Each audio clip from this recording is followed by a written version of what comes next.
tadi ada beberapa teman-teman dari beberapa media yang sudah konfirmasi akan hadir sembari kita menunggu. Ada teman-teman dari Kumparan, kemudian juga ada teman-teman dari Kompas, dari Liputan 6 juga sudah konfirmasi akan hadir. Kita masih tunggu kehadiran dari teman-teman beberapa media yang sudah saya sebutkan.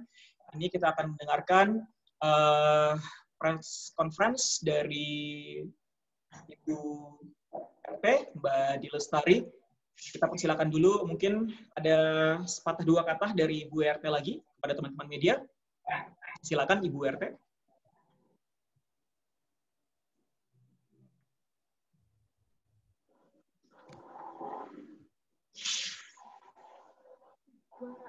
Suaranya nggak ada Bu RT, punten.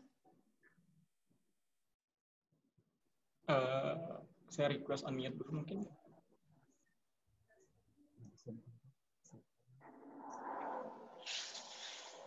Sudah ada? Sepertinya belum ada Ibu RT, mohon maaf.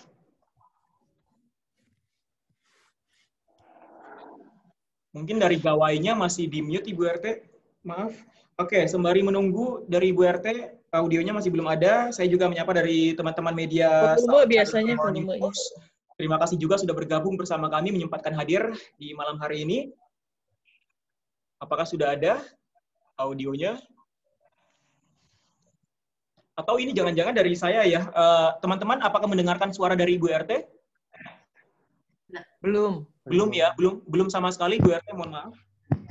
Tapi sudah nggak ada tanda mute-nya sih. Mungkin volume atau kemungkinan dari gawai Ibu RT. Coba, kalau sekarang? Sudah ada. Yeah. Ini kayaknya mic-nya tadi belum berfungsi, I don't know why. Baiklah, oke. Aku mulai buka aja ya. Silakan Ibu RT. Ya, sekali lagi terima kasih untuk teman-teman media yang sudah menyempatkan diri untuk hadir di acara preskon kita malam hari ini. Jadi, cerita saat jeda, buku yang diluncurkan pada Hari Literasi 2020, berawal dari sebuah kelas menulis yang saya ampu bernama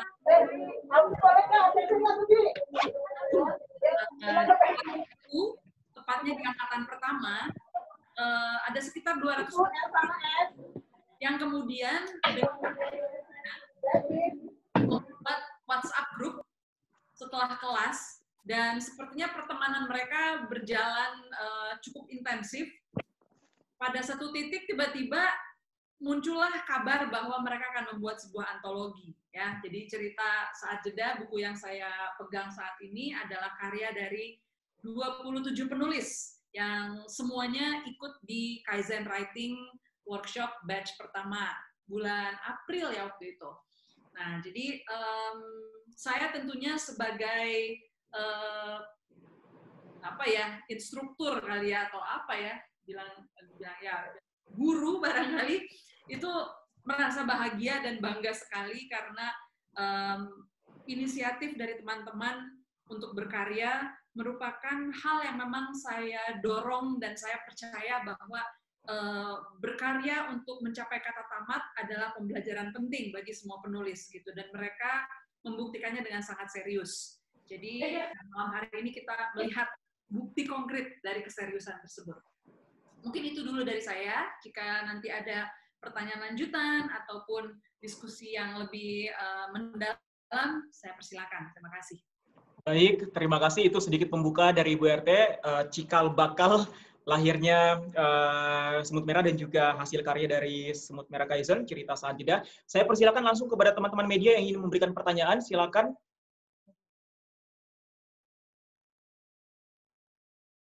Teman-teman dari media, silakan raise hand, kemudian unmute mikrofonnya untuk memberikan pertanyaan. Teman-teman dari media, silakan diberikan pertanyaan. Oke, Ibu Deborah dari Jawa Pos, silakan. Iya, halo, selamat malam. Saya Deborah dari Jawa Pos. Saya mau menanyakan untuk buku cerita saat jeda itu, cerita-ceritanya kan gabungan atau kompilasi dari beberapa penulis. Itu fiksi atau cerita dari maksudnya keseharian nyata mereka ya? Mungkin itu sih dari isinya fiksi atau non fiksi gitu. Terima kasih. Baik, terima kasih, mau dijawab sama saya atau dari teman-teman Semut Merah? Dari teman-teman Semut Merah juga silakan jika ada yang bersedia menjawab. Ada 2 perwakilan. Dari Bu RT dulu juga boleh. Kalau dari hasil yang saya baca, ini campuran sebetulnya ya. Ada fiksi, ada juga non-fiksi. Jadi kalau yang saya tangkap memang antologi ini ya seperti namanya, kumpulan rasa ya. Jadi mungkin ada yang mengungkapkan rasanya lewat fiksi, ada yang mengungkapkan rasanya lewat non-fiksi. Jadi ada yang sifatnya lebih seperti artikel, ada juga yang sifatnya cerpen gitu ya. Jadi memang ini kembali kepada kreativitas masing-masing penulis. Silakan kalau ada yang mau melengkapi dari teman-teman Semut Merah. Mbak Opi mungkin ingin menambahkan? Perwakilan dari Semut Merah, silakan. Mbak Opi, silakan. Atau Mbak Rini, silakan. Saya mau... Masih mute ya? Sorry, tadi sambil ngemil soalnya. Oke, berarti Mbak Opi dulu ya. Iya, memang kan awalnya tuh kita mau mau fiksi atau non-fiksi gitu ya.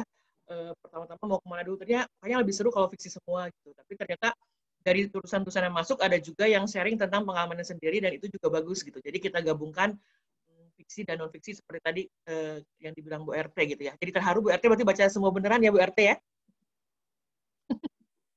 Ya. Oke. Itu aja Mas Pandi, makasih. Terima kasih. Jadi ini adalah seperti namanya kumpulan rasa. Ada bermacam-macam rasa, ada bermacam-macam ide yang terdiri dari fiksi dan juga ada non-fiksi dalam buku tersebut. Untuk pertanyaan selanjutnya, silakan dari teman-teman media. Siapa lagi yang ingin memberikan pertanyaan? Kami persilakan raise hand. Silakan tunjuk tangan. Oke, sambil menunggu teman-teman media yang ingin memberikan pertanyaan, mungkin pertanyaan selanjutnya mungkin ini mewakili ya, masih bisa tidak sih dipesan dari teman-teman Semut Merah? Masih bisa, Mas Pandi. Malam ini kita harga spesial kita buka sampai jam 10 malam. Selanjutnya mungkin udah harga normal, tapi kita nggak akan buka lama-lama, maksimal sampai tanggal 10 September sepertinya. Sampai tanggal? Open pre-ordernya ya, 10 September saja. Ya. Oke, untuk teman-teman media yang masih ingin memberikan pertanyaan, silakan. Oke, Mbak Deborah sudah, Bu Deborah. Mungkin pertanyaan selanjutnya adalah apa yang menarik sehingga buku ini harus dibeli. Mungkin saya mewakili pertanyaan dari teman-teman di luar sana, teman-teman media juga. Apa yang menarik dari buku ini sehingga harus dibeli? Mungkin Ibu RT yang sudah membaca semua tulisan teman-teman bisa dijelaskan juga mungkin sedikit Ibu RT. Oke. Kalau buat saya pribadi, ya ini merupakan kalau coklat tuh ada assorted ya, assorted itu kalau misalnya kita lihat box coklat gitu. Dan saya rasa format seperti ini sangat bersahabat bagi pembaca karena orang bisa in and out membacanya gitu ya, tidak harus langsung komit untuk satu narasi panjang, tapi bisa narasi pendek dan karena beragam, jadi mungkin mereka bisa menemukan apa yang sesuai dengan selera masing-masing gitu. Kalau mungkin yang lebih suka gayanya lebih muda gitu ya, kayak lebih ringan ke arah teen ciklit ada, yang nyastra ada gitu, dan bahkan non fiksi itu juga ada, bahkan ada yang sifatnya kayak artikel dia masukin data kayak gitu ada juga gitu ya. Jadi ini unik sih karena mungkin justru karena formatnya yang dibebaskan kepada kreativitas masing-masing penulis sehingga hasil akhirnya sangat bervariasi gitu. Dan hal yang kedua adalah ini topik yang sangat relevan dan kita semua sedang mengalaminya, jadi bagi saya rasanya menarik untuk mengapresiasi ataupun menikmati hal-hal yang apa sih yang dipikirkan orang-orang tentang pandemi, apa yang dipikirkan orang tentang masa yang sangat unik ini gitu ya. Dan saya rasa karena dia muncul di saat yang tepat, ini jadinya bisa relatable ke banyak orang gitu karya ini. Poinnya itu ya Bu RT, jadi muncul di saat yang tepat, yang bahkan mungkin cerita-cerita di dalamnya masih kita alami ya sampai sekarang selama masa pandemi ini Bu RT. Betul. Baik, saya ke pertanyaan selanjutnya, ini ada dari Agnes Detikcom. Teman-teman Semut Merah, mungkin bisa dijelaskan alasan berdirinya Semut Merah apa? Semangat apa yang mau disebar kepada publik? Kemudian bisa dijelaskan juga bukunya, sinopsis bukunya, dan bocoran bukunya soal apa? Silakan teman-teman yang mewakili atau Ibu RT juga boleh. Mungkin teman-teman Semut Merah yang lebih Silakan Mbak Muti. menghayati pertanyaannya. Oke. Terima kasih pertanyaannya Mbak Agnes dari Detik. Jadi awal berdirinya mungkin agak mirip jawaban saya dengan tadi jawabannya Mas Didit ketika kita sedang IG Live. Sebenarnya intinya adalah kita memastikan semangat yang kita dapat ketika sesi workshopnya Bu RT itu terus berjalan. Gitu. Jadi supaya ilmu yang didapat ini tidak hanya menjadi ilmu, tapi bisa benar-benar dipraktekkan menjadi karya. Nah, oleh sebab itu tuh kita waktu itu kalau nggak salah yang mulai Mas Dera nih, Mas. Jadi kita membuat sebuah WhatsApp group dan di situ kita saling menyemangati gitu. Sebenarnya awalnya cuma kayak setor progres karya aja gitu, kayak setiap hari udah berapa word count nih, terus kayak berapa hari dari birth date gitu. Ternyata makin kesini makin berkembang idenya, mulailah bikin social media, mulailah bikin setiap hari harus ada jadwalnya gitu, ada tema harus posting tulisan gitu. Terus berkembang lagi, kita bikin antologi aja yuk gitu. Mumpung ada tema pandemi, bukannya kita kayak cherish banget ada pandemi ya, tapi menurut kita ini adalah peristiwa penting yang kita harus berpartisipasi dalam memaknainya dalam bentuk karya gitu. Terus pertanyaan kedua tadi sinopsis ya. Nah, sinopsisnya ramai banget, banyak banget ceritanya gitu. Jadi kalau aku baca beberapa yang punya teman-teman, kebanyakan fiksi. Ada yang bercerita tentang sepasang suami istri dari yang suaminya tertular gitu. Ada juga yang ada satu non-fiksi punyanya Hoirun Nikmah, ini juga bercerita lebih dalam dari Siddhartha gitu. Nah, kalau dari saya sendiri, di situ cerita saya judulnya 3 Gelombang, non-fiksi, cerita kisah nyata, dan kisahnya sebenarnya agak gloomy karena tepat di awal pandemi, saya divorce gitu. Jadi saya menceritakan pengalaman saya post divorce dan mengalami pandemi ini juga gitu. Jadi itu sih karena menurut saya sih pandemi ini memaksa kita semua untuk benar-benar diam, melihat ke dalam gitu. Jadi kalau tadi Bu RT sempat bacain sepenggal kisah dari yang judulnya Semesta ini, itu saya setuju banget karena di sini tuh kita dipaksa untuk tidak terdistraksi kerjaan, tidak terdistraksi nongkrong sama temen atau traveling gitu. Apapun perasaan atau pengalaman yang kita alami, hadapi dan lewati. Terima kasih. Semoga menjawab.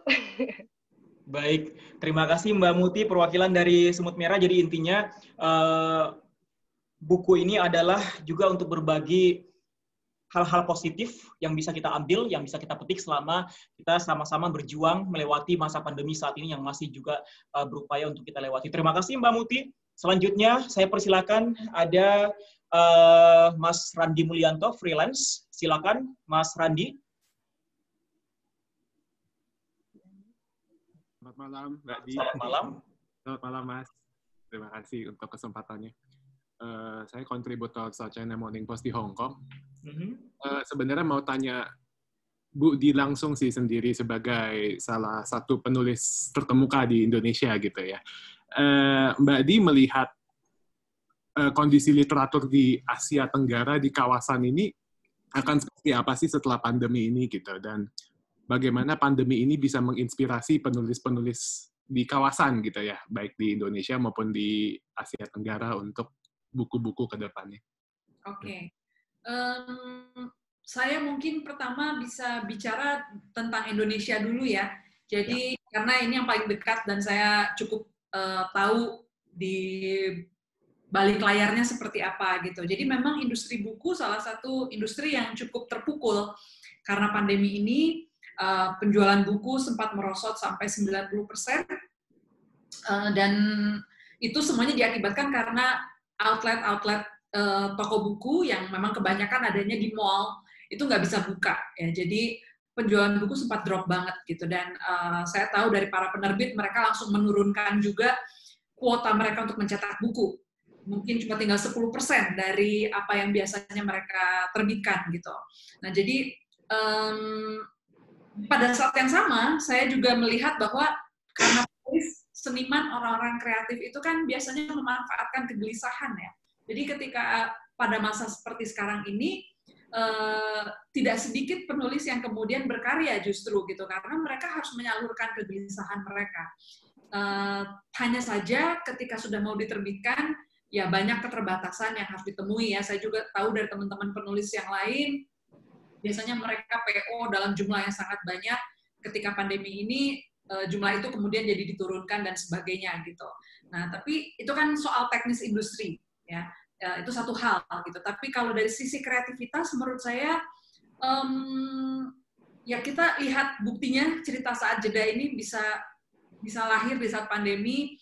Ada juga komunitas penulis yang saya ikuti, mereka juga menerbitkan buku tentang pandemi gitu ya. Jadi sebetulnya masa ini adalah masa apa ya? Ibaratnya mengumpulkan benih gitu loh. Dan mungkin ada yang cepat bisa panen, kemudian mereka langsung bisa panen pada saat yang sama gitu. Kita tahu Shakespeare itu dia berkarya, puncak kreativitas dia terjadi ketika pandemi waktu itu, kalau nggak salah Black Death ya.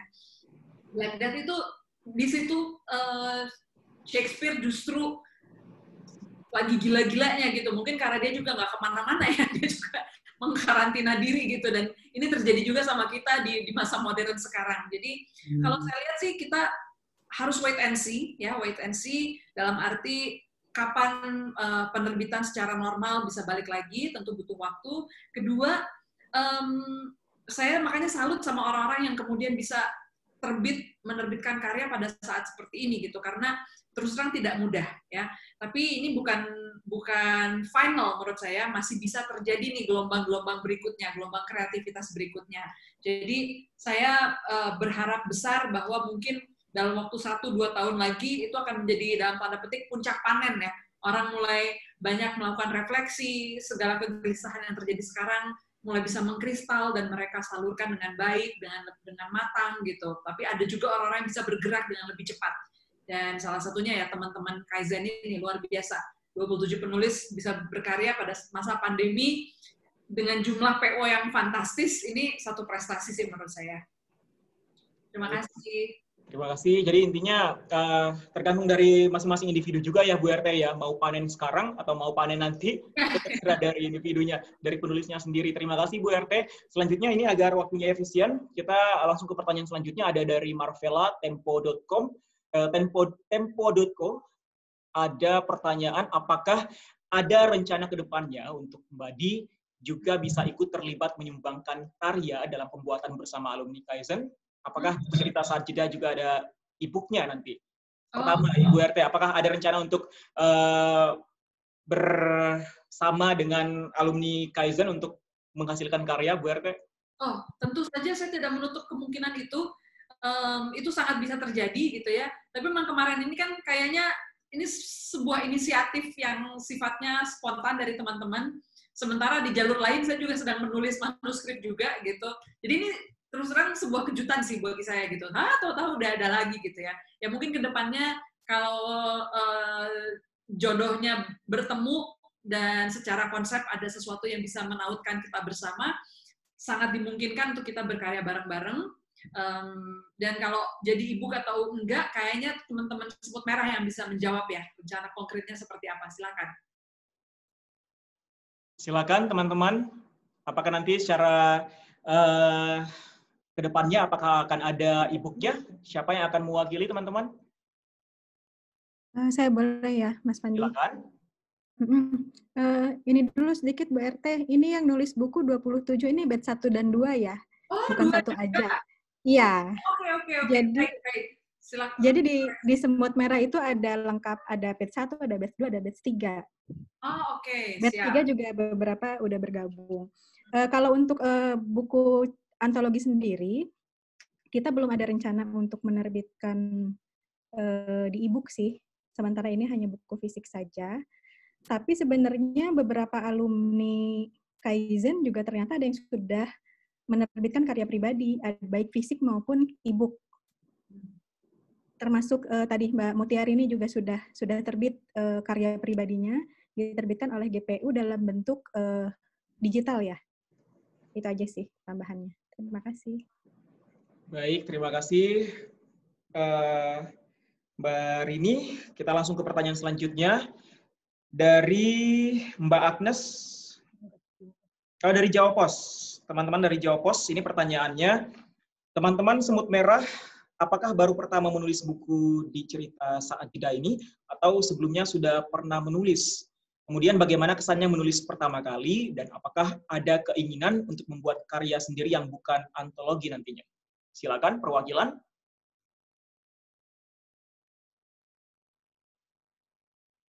Siapa yang akan menjawab?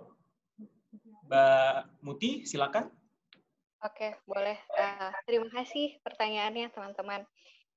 Jadi dari 27 orang ini beda-beda sekali latar belakangnya. Banyak yang baru pertama kali menulis cerpen, terutama cerpen fiksi. Mas Fandi kalau nggak salah satunya ya Mas ya. Nah, dan untuk saya pribadi, sebenarnya bersamaan dengan penerbitan buku cerita Saat Jeda ini, karya pribadi saya juga sudah lahir. Tapi tidak dipungkiri bahwa dari semua teman-teman yang menulis, yang terlibat dalam antologi ini, pun demikian teman-teman yang ada di dalam komunitas Semut Merah Kaizen, semuanya tidak ingin berhenti hanya dengan satu karya. Gitu. Jadi buku perdana kita ini adalah gerbang, adalah karya pertama, tapi juga memecut semangat semuanya untuk berkarya lebih banyak gitu dalam bentuk tulisan apapun itu bentuknya. Dan bukan tidak mungkin ke depannya akan ada antologi 2, ada antologi ketiga dari komunitas Semut Merah Kaizen. Sekian. Terima kasih. Baik, jadi sebenarnya teman-teman ini sedikit banyak juga yang sudah berkarya ya teman-teman sebelum antologi ini diterbitkan, sebelum bergabung dalam cerita bersama-sama ini, sebenarnya sudah banyak yang sudah melahirkan karya tersendiri sebenarnya. Saya serahkan kepada salah satu pencetus dari grup menulis. Iya, ada pertanyaan dari Mas Dera sebagai salah satu pencetus Semut Merah, tapi ini sebagai jurnalis, posisinya memberikan pertanyaan sebagai jurnalis dalam konferensi pers kita pada malam hari ini. Silakan Mas Dera. Bu RT, mohon izin saya bertanya. Saya Dera dari New York Times, dan saya ini mau bertanya juga. Dan mungkin biar teman-teman dari media bisa dengar juga, Bu RT bisa cerita nggak sih tentang past, present, and future? Nggak dengar. Nggak dengar ya? Kurang jelas, Dera dekat lagi ke mic. Oke. Ke mikrofon. Cek, ini kedengaran? Kedengaran. Oke, Bu RT bisa cerita nggak sih tentang past, present, and future gitu? I mean, gimana sih Bu RT bisa mendapatkan ide Kaizen writing atau penulisan Kaizen itu gitu? Bu RT kan sempat cerita bahwa untuk melahirkan karya pertama itu Bu RT butuh waktu 15 tahun gitu. Itu seperti apa ceritanya? Dan untuk present, I mean, ini kan workshop menulis pertama Bu RT ya, yang tidak diundang gitu, bukan undangan maksudnya. Dan ini kayaknya workshop online pertama juga Bu RT. Itu gimana? Apa karena ini pandemi, everyone is staying at home, dan ya, you tell us what happened, and then future, I mean, ini pandemi, ini mungkin akan setahunan akan terjadi, apakah ini akan menjadi sebuah inspirasi untuk karya berikutnya? Terima kasih Bu RT. Oke, makasih Dera untuk pertanyaannya. Saya akan jawab yang Kaizen dulu ya. Jadi sebenarnya ide untuk membuat workshop udah lama banget. Saya ingat ini saya mulai jajaki kemungkinannya ketika menulis gelombang. Jadi waktu saya menulis gelombang itu, salah satu promosi yang kami lakukan bersama penerbit saat itu adalah melakukan coaching klinik.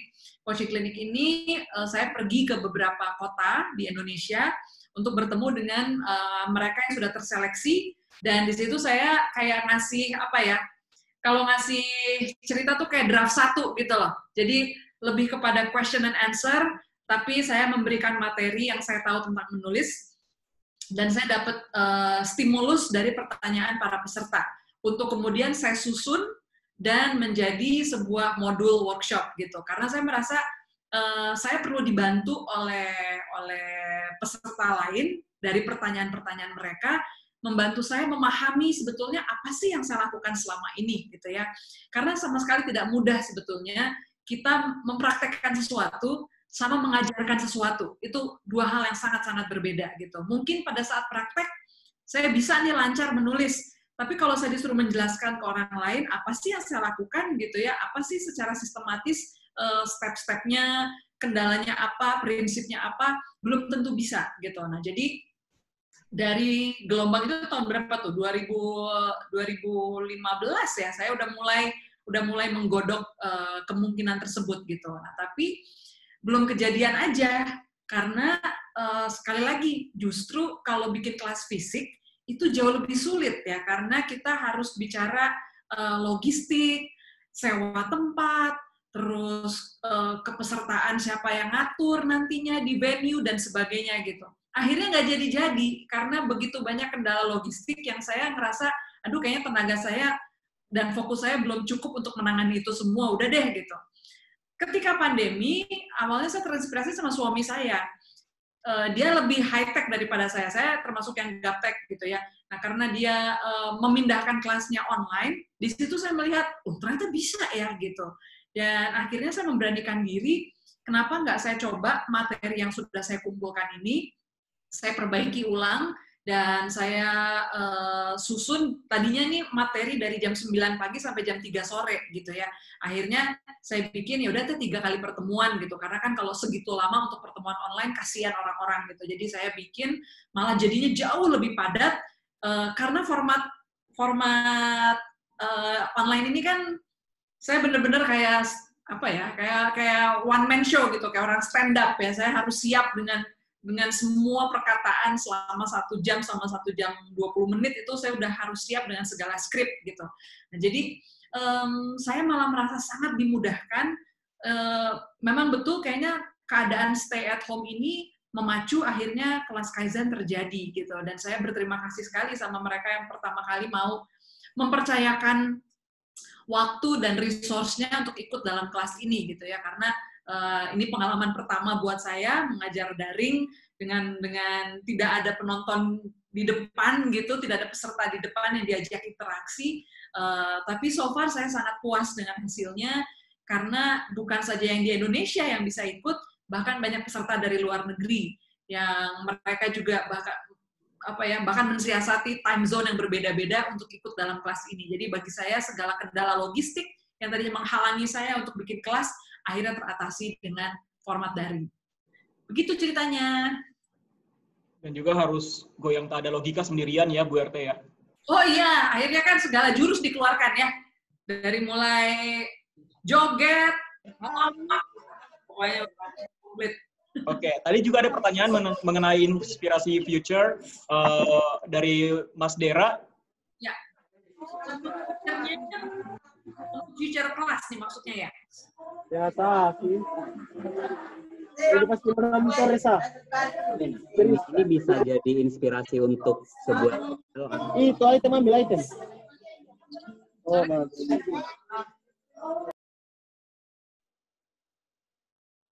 Inspirasi apa, Dera? Sorry? Apakah pandemi ini jadi inspirasi buat Mbak Di melahirkan karya baru nantinya? Oh, oke. Sebetulnya sih sekarang ini sedang saya garap juga ya, tapi memang tidak berhubungan langsung dengan topik pandemi. Hanya saja karena pandemi ini kan kita punya banyak cukup banyak waktu luang. Saya jadinya juga banyak belajar, banyak ikut kelas online, dari mulai cara hacking produktivitas dan sebagainya gitu. Jadi saya malah membuat menulis saya sekarang ini jadi full bereksperimen gitu. Wah, saya mau coba metode ini gitu. Dan saya langsung terpikirnya satu saat saya bisa berbagi lagi. Mungkin sekarang kan kelas Kaizen lebih kepada fondasi menulis ya. Saya kepengennya sih nanti satu saat bisa bikin kelas-kelas yang lebih advance dan lebih fokus topiknya, misalnya khusus tentang struktur, khusus tentang produktivitas gitu, atau khusus tentang karakter. Jadi nanti akan ada Kaizen writing berikutnya dengan topik-topik yang berbeda gitu. Jadi ini saya harapkan bisa berjalan mudah-mudahan tahun depan. Jadi sudah ada target sebenarnya ya, Bu RT ya, kelas-kelas selanjutnya yang lebih advance lagi tahun depan berarti ya. Betul. Baik, kita akan tunggu kelas-kelas selanjutnya. Terima kasih Bu RT. Mungkin satu pertanyaan terakhir. Kalau masih ada yang ingin memberikan pertanyaan dari rekan-rekan media, silakan. Waktu kita juga sudah berada di penghujung waktu untuk conference kita malam hari ini. Jika sudah tidak ada, sepertinya kita akhiri press conference malam hari ini. Launching buku cerita saat jeda, atau mungkin Bu RT ada kata-kata penutup, closing statement untuk di press conference malam hari ini. Bu RT. Saya ucapkan selamat kepada para penulis yang sudah berpartisipasi. Satu tamat akan melahirkan banyak tamat berikutnya. Jadi ini merupakan satu langkah awal, dan saya sangat apresiasi inisiatif dan keberanian kalian. Untuk teman-teman media, semoga dapat menikmati cerita saat jeda, dan kita sama-sama dapat mengapresiasi bagaimana orang-orang kreatif berpikir dan berefleksi tentang masa yang sangat unik ini. Semoga bisa menjadi inspirasi untuk para penulis lain di luar sana agar terpantik untuk ikut berkarya. Selamat sekali ya. Terima kasih. Oke, terima kasih Ibu RT. Tapi ini mungkin ada satu pertanyaan yang maaf terselip. Mungkin singkat saja dari teman-teman Semut Merah. Ada pertanyaan dari Deborah Jawapos, kita jawab dulu ya, sedikit singkat saja. Teman-teman Semut Merah, apakah ini baru pertama? Udah ya? Udah, oke. Ini Mbak Dik-Dik soalnya ngasih ini lagi. Berarti sudah ya? Sudah. Yeah. Sudah semua berarti ya, tidak ada yang terselip pertanyaannya. Baik, terima kasih. Kita tahan dulu, kita akan foto bersama dulu. Teman-teman dari media juga boleh, silakan kita foto bersama, boleh dimunculkan videonya masing-masing. Oke, teman-teman media juga yang sudah hadir, kami akan memberikan satu buah buku masing-masing untuk satu media yang sudah hadir, rekan-rekan. Nanti akan dikirimkan ke alamat masing-masing, bisa berkoordinasi dengan teman-teman yang akan memberikan bukunya untuk proses pengiriman. Yang capture siapa? Sudah siap. Sudah siapkah? Aku boleh, aku siap. 3. Maitra langsung masuk. Oh iya dong. Kurang maju. Panitia. Yang luar biasa. Dera belum masuk. Itu virtual background-nya dihilangin aja supaya bisa kelihatan. Udah nggak apa-apa. Maju aja nah, kelihatan. Agak masuk, Dera masuk ke dalam kamera. Nah, kayak hantu. Nah, penampakan. Ya, bagus. 1, 2, 3. Lagi. 1, 2, 3. Oke. Kira kayak bayang-bayang masa lalu, Pak. Bayang-bayang masa lalu. Membayangkan mantan terus muncul gitu. Mantan dari masa lalu ya, Bu RT. Tapi pertanyaannya ada yang capture kan tadi? Udah tadi ya. Oke. Sudah di-capture. Terima kasih. Kami akhiri mewakili dari teman-teman Semut Merah. Sekali lagi kami ucapkan terima kasih yang sebesar-besarnya kepada Ibu RT, Mbak Dilestari. Terima kasih untuk semuanya. Terima kasih Ibu RT. Atur nuhun pisan Ibu RT. Mas Suri, makasih.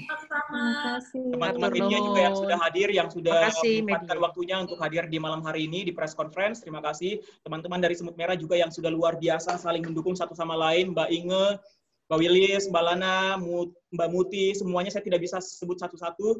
Kue juga semuanya yang sudah memberikan semua upayanya, usahanya sampai malam hari ini kita berhasil akhirnya menamatkan semua upaya kita. Meskipun juga teman-teman tidak semuanya memberikan tulisan, tapi saya tahu semuanya berkontribusi untuk memberikan yang terbaik untuk Semut Merah Kaizen by D. Lestari. Saya Fandi Andi undur diri. Terima kasih. Selamat malam. Sampai jumpa. Terima kasih Fandi, Maitra, Dera. Thank you. Dadah.